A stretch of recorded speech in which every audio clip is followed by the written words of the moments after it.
So today we take up fundamental theorems which ultimately lead to the density functional theory. And let's remind ourselves from our previous lecture that what was the motivation. So we wanted to reduce the dimensions of wave function based electronic structure calculation to smaller number of dimensions, and also to recover the correlation energy. So let's take an example of the ethane molecule.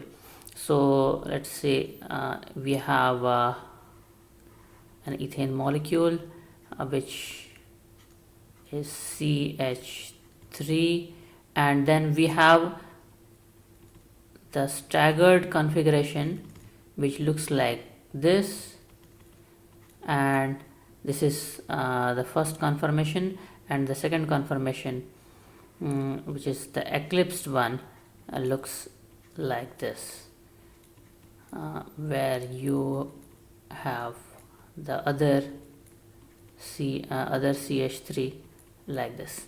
Okay, I have drawn just one C, assuming that you know that the other C is right behind the first C.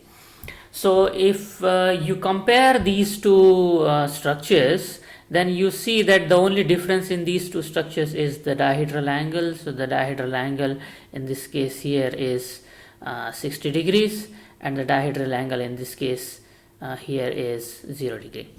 Okay, which means that the two molecules have identical number of nuclei, and the two molecules also have identical number of electrons in them. Still, these two molecules differ in their energies. This staggered configuration right here, the staggered configuration is lower in energy by around 3 to 4 kilocalorie per mole when compared to the eclipsed conformation which is shown here, right? Which means that the energy of the system E is a function of x, y, z coordinates of the nuclei, and also obviously the coordinates of electrons, and that's why we write psi, the all electron and nuclei wave function, to be a function of x1, x2 and so on, and capital R1, R2 and so on, resulting in the total dimensionality of the system as 3m plus 4n, where m is the number of nuclei and n is the number of electrons in the system. But then we see that ultimately if I move around the electrons in space, and I move around and I move the nuclei around in space, then the energy changes, which means I should have some kind of a mapping such that I get E simply from the spatial coordinates x, y, z. If I know the E should come as a property, not directly as a function, but a property which from which energy can be extracted, and that property is nothing but functional of the three spatial coordinates, and that is basically the basis of density functional theory, where you define a quantity called electron density. So let's first look at the quantity electron density. So how do you define electron density? Electron density is denoted by rho of R. Okay, so rho of R, where in a spherically symmetric system you will have the dependence of this electron density as a function of radial distance. As you move away from a point in space, the electron density will vary, but ultimately rho is a function of x, y and z.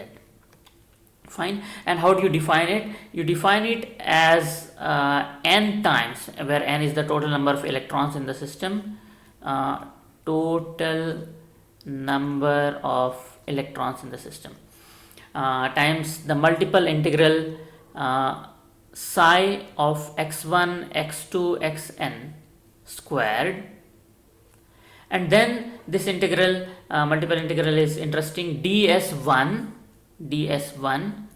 and dx2 up to dxn. Okay, so this is the multiple integral, which is the definition of electron density. And what does it signify? It signifies the probability of finding any of the n electrons. That means the probability of finding one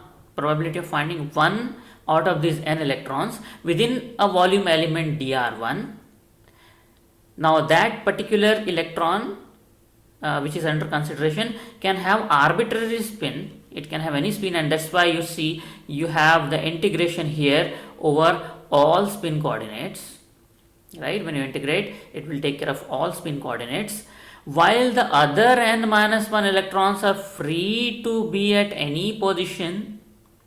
They are free to have arbitrary positions as well as spins, and that's why you see here the integration is with respect to dx I, where x consists of the spatial coordinates as well as the spin coordinates. We saw this in the previous lecture. Okay, so the electron density, the definition of electron density goes like this: n times the multiple integral of square of the wave function times ds1 dx2 up to dxn. It signifies the probability of finding that particular electron, any one of the n electrons, because it is an n electron system, within a volume element dr1, and that particular electron can have any spin. There is no restriction on spin, and there is no restriction at all on the spins and locations, spatial locations of any of the other electrons. The only restriction is that this particular state of the system must be represented by this wave function psi. Okay, and that's why if you remember in the previous lecture we said that Hartree-Fock method, density functional theory cannot be understood and invoked without Hartree-Fock method. So this so the question would be, what kind of psi is this? So now we see that we have done one thing, that we are done away with the concept of wave function, in a certain sense that we have defined electron density, but we still require wave function, because the definition of electron density involves this wave function, and this wave function is basically, for all practical purposes, the Hartree-Fock wave function. So what do you do when you define a problem in density functional theory? The first thing which you do is you determine the wave function of your system using the Hartree-Fock theory, and we know that Hartree-Fock theory is computationally very feasible theory to adopt, and therefore and that's why what we do is we determine quickly the all electron wave function of the system, and following this definition which is given here on the screen, you determine the electron density. Okay, so now the question is, what kind of quantity is electron density? We thoroughly know the mathematical constraints which arise out of the underlying quantum physics for the wave function. But then what all are the constraints which go for the electron density, right? So unlike wave function, which is purely a mathematical construct, electron density is actually a physical quantity. Okay, it actually is the density of electrons. Here in this case it is obviously, for obvious reasons, given in terms of the probability density. But it is actually electron density, and therefore we have certain properties which must be satisfied by a mathematical function which is giving the electron density. So first of all, it should be non-negative. Okay, it should be non-negative function of the spatial coordinates. Now you see we have quickly converted our n electron wave function to a simple three-dimensional case. So rho is simply a function, instead of r I would write as x, y, z. These are the spatial coordinates, right? So now we no more have four n dimensional system. In case of ethanol, in the previous lecture we saw that we had 104 dimensional system for ethanol. Okay, whereas if you do the same calculation with density functional theory, you basically have only 3 dimensions, and those are x, y, z coordinates, right? So it must be a non-negative function of the spatial coordinates.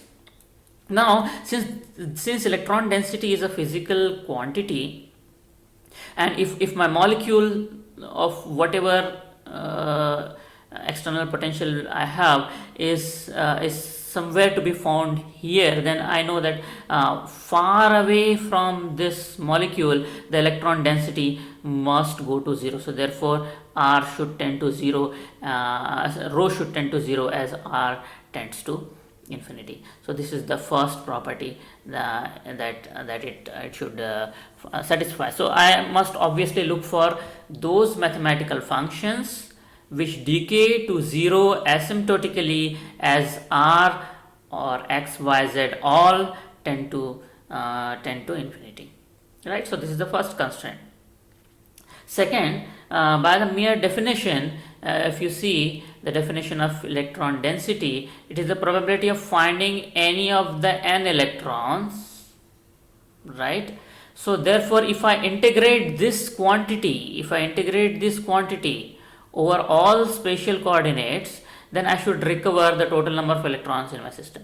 And that's why integration of this electron density over all the spatial coordinates should give me the total number of electrons of the system. So that this is the constraint which comes, this is the physical constraint which comes from the system under consideration. And what kind of mathematical function would perhaps give me this behavior that electron density should be high, and if I go if the spatial coordinates tend to infinity, then the electron density should decay asymptotically to 0. Obviously the one of the functions is the exponential decay function, right? So rho of R is one of the possibilities, alpha e to the power minus beta R. So let's see how does this function look like. So this is rho of R. So this is 0, where actually you have the nucleus, and as you move away from the nucleus, this is R, this quantity exponentially decays to 0. Okay, so this is the cusp. Which you have in your system, and this particular definition satisfies the cusp condition on the nuclei properly. Okay, now what is the importance of this quantity alpha? This quantity alpha gives you this amplitude. So this amplitude is alpha, and beta gives you the rate of decay. So if you have beta 1 here and you have another quantity where you have beta 2, then we know that beta 2 here in this case is greater than beta 1. So alpha and beta are the two quantities which would signify the electron density profile in your system. Okay, so now you see what have we achieved by electron density. We initially had the wave function representation in which I had psi, which was, even if we consider only the electronic Hamiltonian or electronic wave function, was the function of x1 up to xn, where x itself was x, y, z, sigma. So it was a function of 4 n coordinates, and now we have a density representation. Where you have rho, which is simply a function of x, y, z. However, this density representation comes from the wave function representation. Okay, let's not forget about that this definition of rho of R actually comes from the wave function representation. And a quick way of obtaining wave function is the Hartree-Fock wave function, so that's what we would be doing all the time. And therefore this rho is actually a mapping. Rho is a mapping which maps psi, which goes as 4n coordinates, to rho which has only 3 coordinates. Okay, to rho which has only 3 coordinates. Fine. So we have some kind of a vehicle ready for us to drive us to density functional theory via the conventional Hartree-Fock method. And therefore, in order to develop this entire framework, we will have to go through what are called Hohenberg-Kohn theorems. There are 2 theorems. It's very important to know that these are Hohenberg-Kohn theorems and not Kohn-Sham equations, Kohn-Sham theorems. Okay, so you have Hohenberg, Kohn, these are theorems, and Kohn-Sham, these are equations. Which are there in density functional theory. Very often people get confused and they call these as Kohn-Sham theorems. These are not Kohn-Sham theorems. Of course, Kohn is common in both. It is for Walter Kohn, who got the Nobel Prize for density functional theory. Hohenberg, Kohn together gave these 2 theorems, and on the basis of these 2 theorems, a mathematical structure was developed which is called the Kohn-Sham equation. Okay, so what is the first theorem? First of the 2 theorems, the external potential, and let us remind ourselves of what external potential is. External potential is nothing but V nuclear electron repulsion potential. Okay, so we said that a Hamiltonian, an electronic Hamiltonian will consist of kinetic energy of electrons, electron repulsion potential, and nuclear electron attraction potential. So this nuclear electron attraction potential, the external potential within a constant, which happens to any potential anyway, is a unique functional of electron density. Which means what? This means that if I know the electron density of my system, then I basically know the external potential. And by the way, what was our external potential in C2H5OH, for example, CH3CH2OH?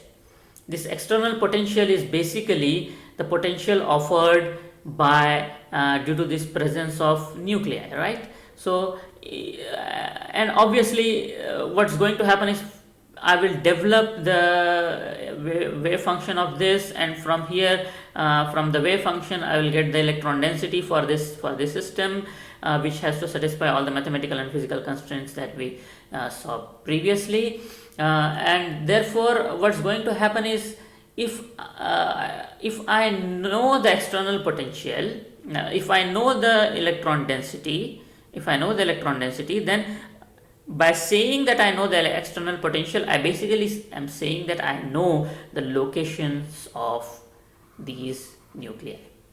This is what this theorem says, that if I know the external potential, if I know the electron density, I basically know where the nuclei are, and not only that, I know where the nuclei are, the positions of the nuclei are unique, So now this external potential fixes the Hamiltonian.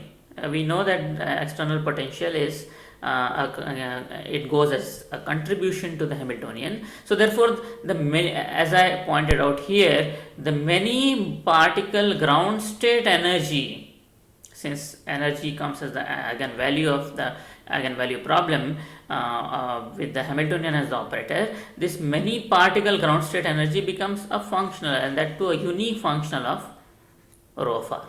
Which means what? Previously we said that E can be extracted from psi.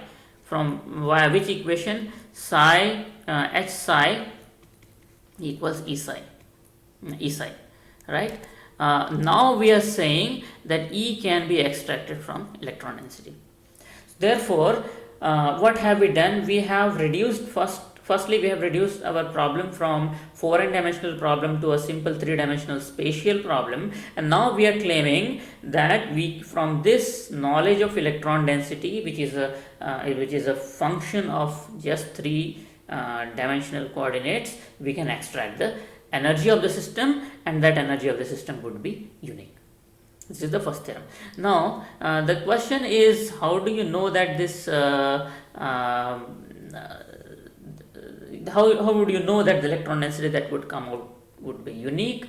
So we adopt the method which is conventionally used in mathematics to prove any theorem, which is the method of contradiction. Okay, so we contradict ourselves and we say that okay, let there be two external potentials, V external 1 and V external 2. Okay, and these two differ by mere constant. It's not like the V external 1 minus V external 2 will always be just a simple constant. They differ by a mere constant, and this is important because we already said that as it happens with any potential, the two external potentials must not be just the ones which differ by a constant, right? And now we said that in the theorem that this external potential gives rise to is a unique functional of electron density. Now we contradict ourselves, and we say that these two different external potentials, they lead to same electron density rho of r. They lead to same electron density rho of r. Now what are the repercussions? So what is our electronic Hamiltonian? Our electronic Hamiltonian was the kinetic energy operator of electrons, the electron repulsion potential, and the external potential. And the last lecture I emphasized that the nuclear electron attraction potential in density functional theories is referred to as the external potential because it gives the location of the nuclei. So the first Hamiltonian is the summation of these three contributions, and you have, because you have V external 2, which this T here are the same, V E here are the same, because we have two different external potentials, we have two different Hamiltonians, right? And because the Hamiltonians are different, what you would expect is from the Hamiltonian you will get the wave functions, right? So and you will not just get a wave function, you will get a series of wave functions. So from H1, the first wave function, you will get psi 1 0, psi 1 1, psi 1 2, and so on, where the first one just represents that it is the wave function corresponding to the first Hamiltonian, and 0 1 2 and so on, this simply represent different wave functions. So psi 1 0, for example, would be the ground state wave function of H1, and similarly for H2 I will have psi 2 0, psi 2 1, and so on, and psi 2 0 would be the ground state wave function for the second Hamiltonian. Okay, fine. Now since you have two different Hamiltonians and you have series of wave functions, so obviously the eigenvalues which you would extract from these two problems would be different, and therefore E01 and E02, E01 and E02, I think I used the opposite notation. So E01 is the ground state energy of which comes from the first Hamiltonian. So ground state energy coming from the first Hamiltonian.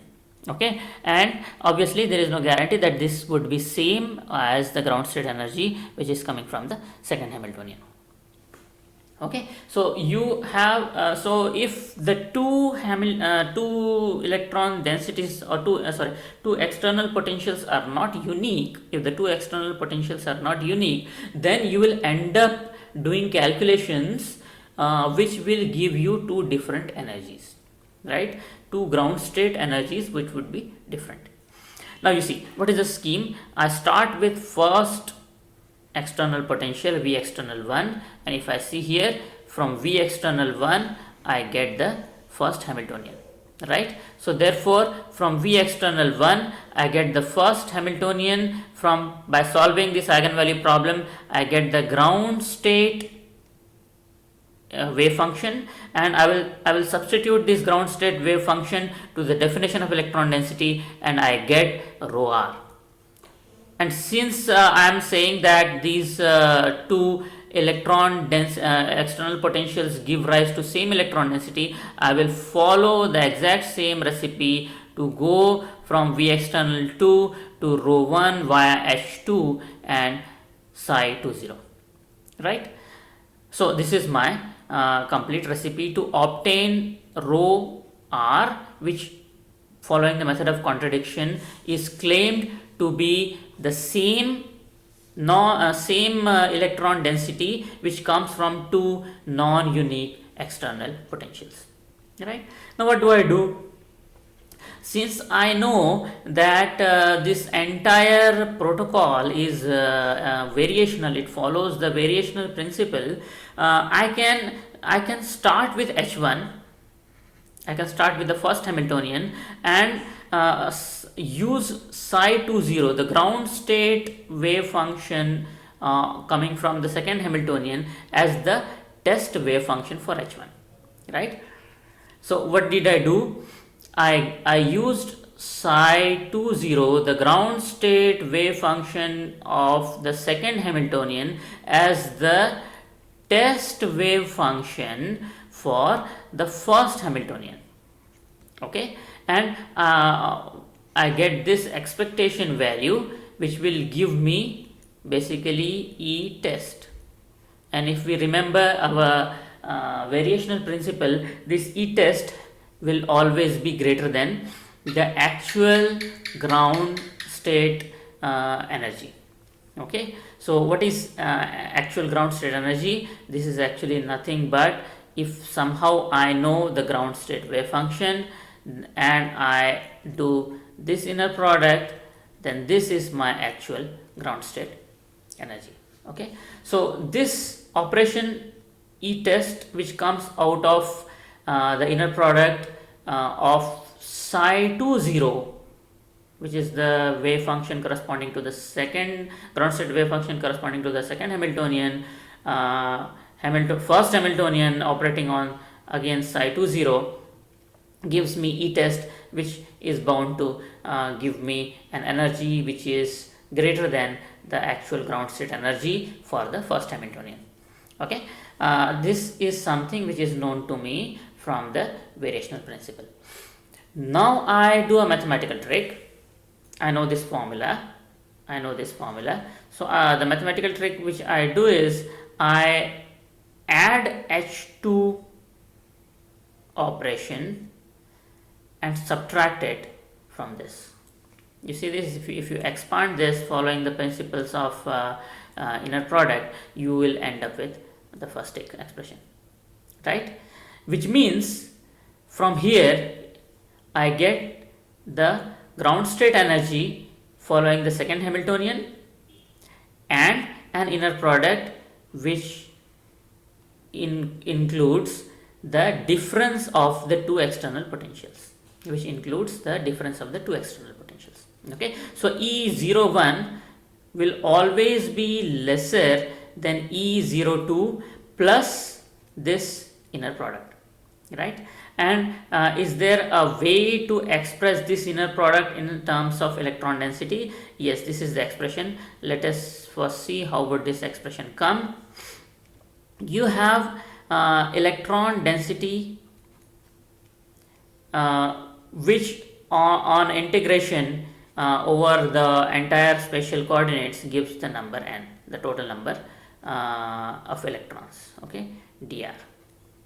Okay, and this is the probability of finding any electron, not over all the electrons. So therefore, if you have to get the complete external potential, if you have to get the complete external potential, so this integration has to be supplemented with the external potential, right? So this external potential, which is pairwise, multiplied by this quantity, will give you will translate your problem from the wave function domain, from the wave function domain to the density domain. Okay, so now in the density domain we have the energy, ground state energy E01, which has to be lesser than E02 plus this integral. Okay, now what did we do? We started with H1 and used psi 20 as the test wave function. Now we can do the converse of it. We'll start with H2 and use psi 10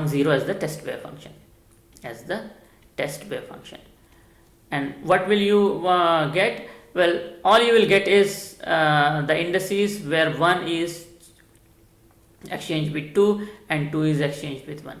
This entire mathematics will remain exactly the same. So therefore, what you will get is E20 has to be lesser than this quantity, right? So in the previous case we got E10 lesser than this quantity, and E20 here is lesser than this quantity. So if I consider this as equation 1 and consider this as equation 2, I will add these two equations.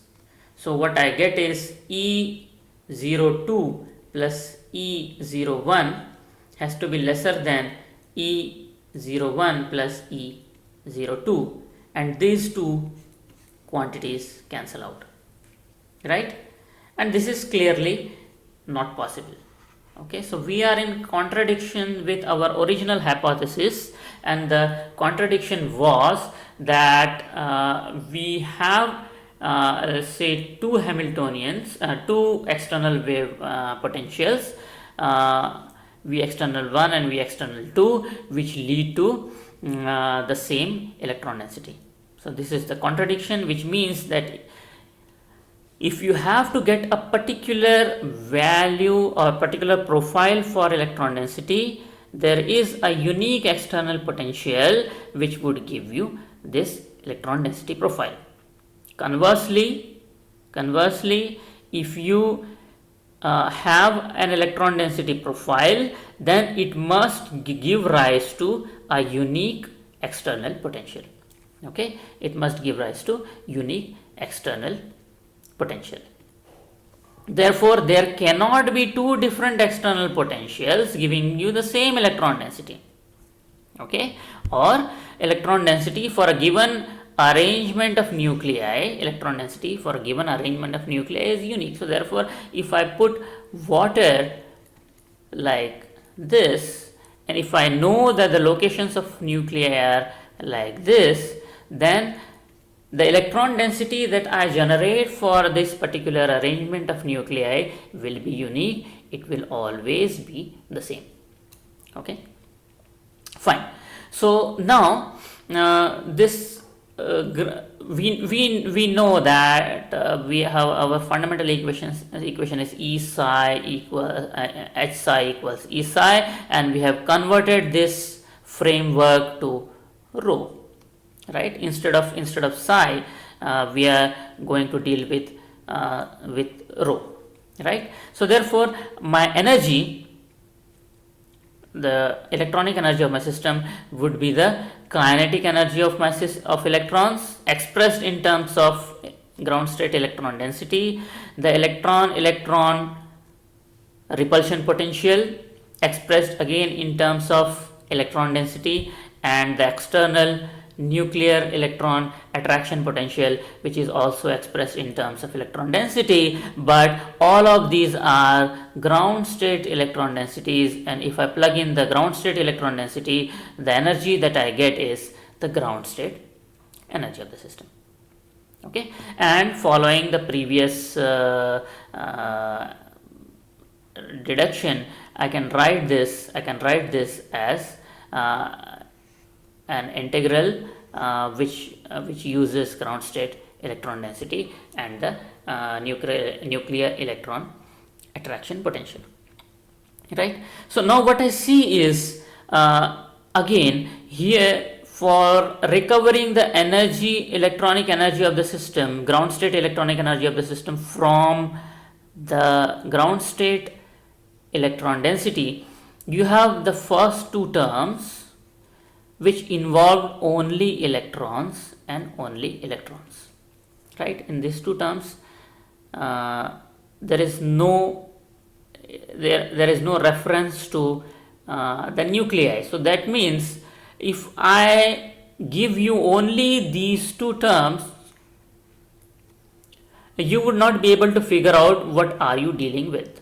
Okay, so that means these two terms for ethanol and dimethyl ether, both of which have 26 electrons, be the same. Okay, so but what would make dimethyl ether different from ethanol is this term. Okay, and we refer this two terms which involve only electrons as the Hohenberg-Kohn potential. Okay, this is referred to as the Hohenberg-Kohn potential. So this is Hohenberg-Kohn functional. Hohenberg-Kohn functional.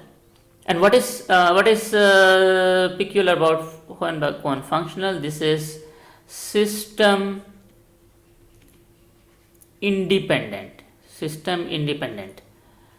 Okay, or in other words, I can say that these are universal. They do not depend upon the exact identity of your molecule as long as you keep the total number of electrons same. Whereas the last integral that you have here is dependent upon the system. So this is system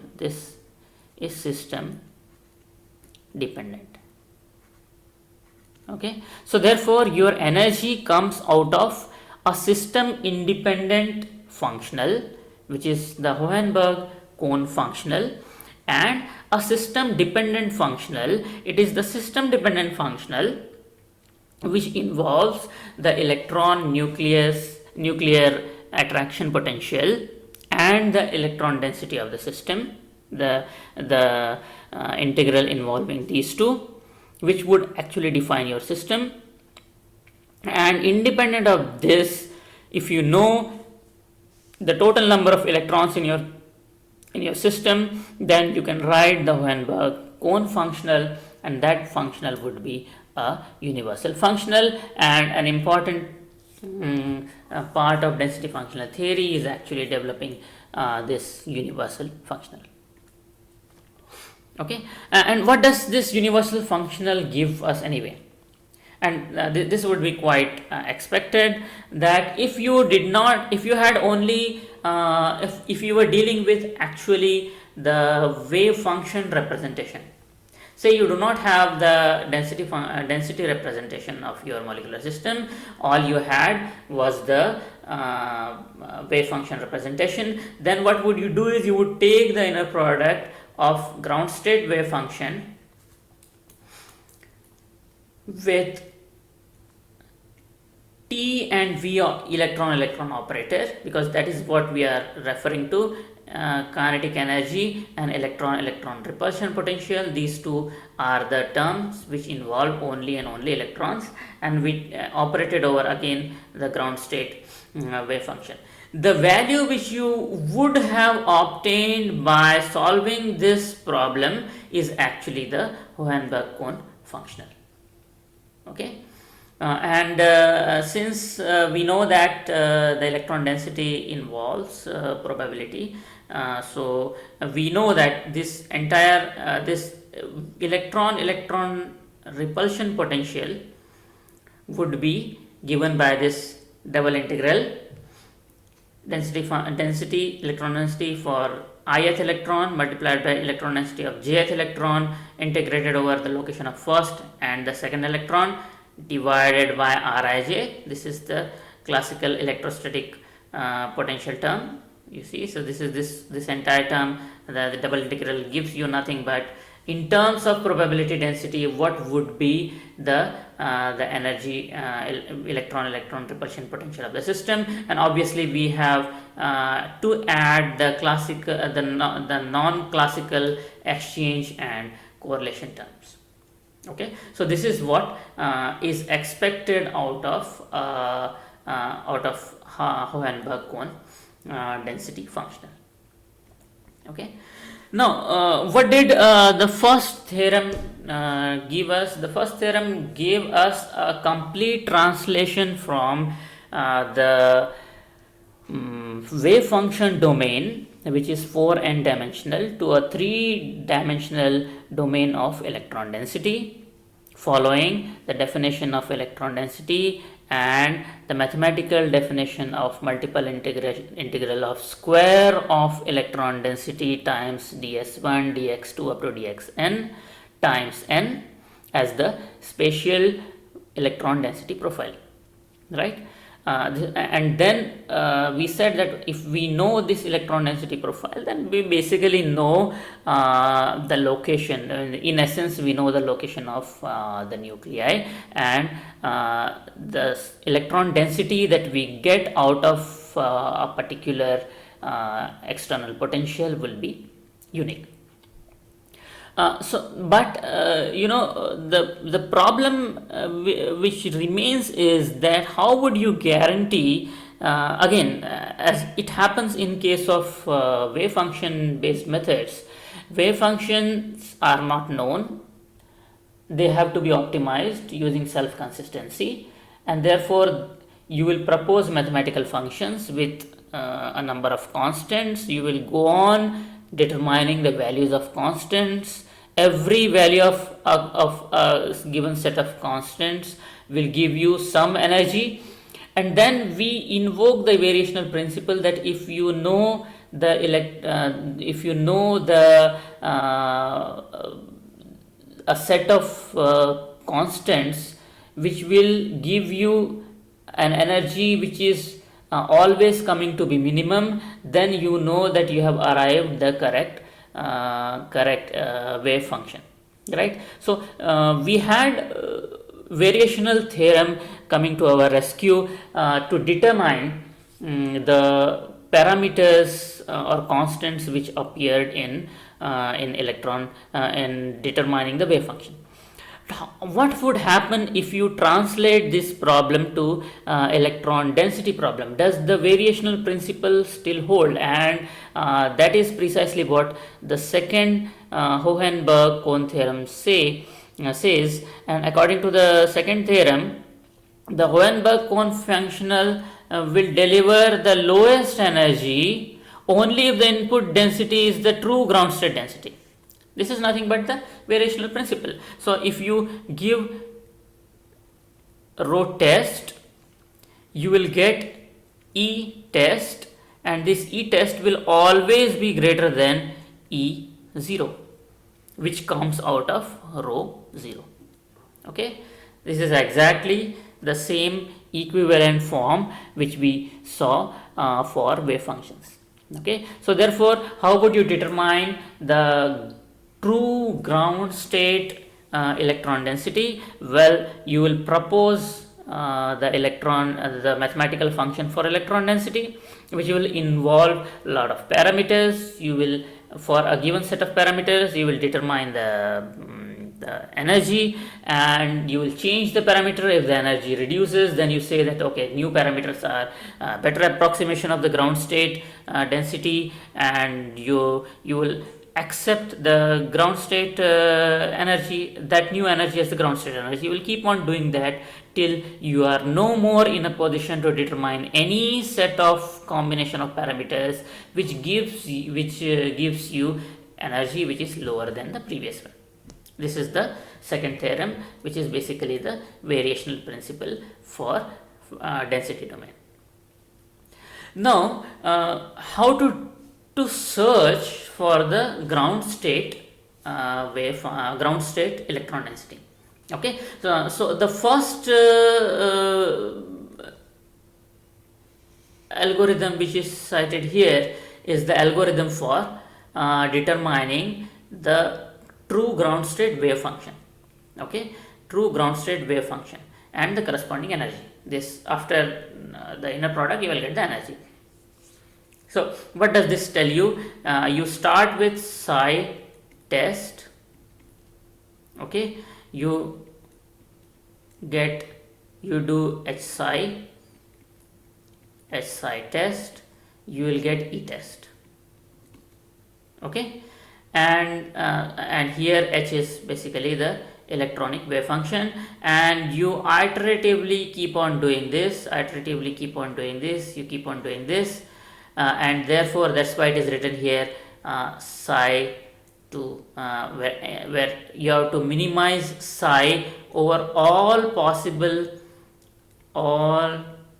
possible n electron wave functions, right? And we saw in the previous lecture that practically it's not possible to do this, so therefore you have to find a suitable subset of all possible n electron wave functions, and one suitable subset was the Slater determinant. That's how you do this, right? So this is the variational principle, and this is the variational principle applied to wave function domain. This is the variational principle applied to the wave function domain. Now, ultimately, if you whether you are dealing with wave function domain or density domain, you have to determine the wave function. And a quick way to determine the wave function, we agreed that was to use the Hartree-Fock wave function. So now the second algorithm, which is cited below, is the algorithm for determining the ground state energy in the density domain. And you see this particular section is the same as the top one. These are exactly the same. Okay, which means you are actually searching for an electron wave function which will give you the lowest energy, right? But this is augmented by a search of all n electron densities, or all densities which will give rise to the total number of electrons as n. And that's quite obvious that any density which this wave function should generate should total to the total number of electrons which is n in the system, right? So now this is called the Lewis constraint search algorithm. So the constraints which you apply to the system is that the total that at every stage the electron wave function should be an electron wave function, and not only it should be an electron wave function, it should give rise to the total number of electrons as n, right? So in practice, what would you do? So let's try to get the algorithm. So you will go with step 1. You will start with psi test,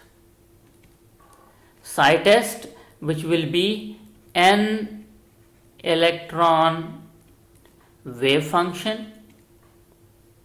It would be an electron wave function, and it would also give rise to n electrons